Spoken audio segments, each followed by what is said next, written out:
ఎంతోమంది సహాయం చేసావు. ఈరోజు నీకు ఆర్థిక ఇబ్బందులు వచ్చినా, లేదంటే నీకు అనారోగ్యంగా ఉన్నా, నీకు సహాయం చేసే నాథుడు ఎవరు లేరా? నువ్వు వాళ్ళని నమ్మి నువ్వెంతో సహాయం చేస్తావు. అది డబ్బు పరంగా గానీ, వస్తువు పరంగా గానీ, ఏ పరంగా గానైనా నువ్వు వాళ్ళకి సహాయం చేసావు. వాళ్ళ కష్టాలు వచ్చినప్పుడు అదేదో నీ కష్టమని వాళ్ళ కష్టాల్లో నిలబడ్డావు. కానీ ఈరోజు నీకు సహాయం కావాలనుకుంటే వాళ్ళు నిన్ను కనీసం చూడను కూడా చూడకుండా నువ్వెవరో తెలియనట్టు బిహేవ్ చేస్తున్నారా? అయితే ఈ వాక్యం నీ గురించే.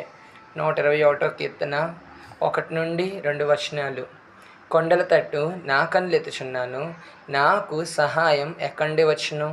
నా దేవుడైన యెహోవా వలన నాకు సహాయం కలుగును.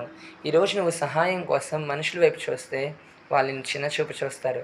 అదే దేవుడి వైపు చూస్తే, దేవుడు నా బిడ్డ ఇప్పుడేం తెలుసుకొని నా దగ్గరికి వచ్చాడు అని ఆయన చూస్తాడు. ఈరోజు నువ్వు సహాయం కోసం మనుషుల దగ్గరికి వెళ్ళటం కాదు, నీ సహాయం కోసం ఆయన దగ్గరికి వెళ్ళి ఆయన కృప కొరకు నువ్వు కనిపెట్టుకోవాలి. ఈరోజు నువ్వు మనుషుల దగ్గరికి వెళ్ళి సహాయం చేస్తారేమని వెళ్తే వాళ్ళు కనీసం నేను చూడపోగా, నీతో మాట్లాడకపోగా నీ మీదే వచ్చావా సహాయానికి నా దగ్గరికే అని విపరీతమైన డైలాగులు కానీ, విపరీతమైన మాటల ద్వారా నిన్ను బాధ పెడతారు.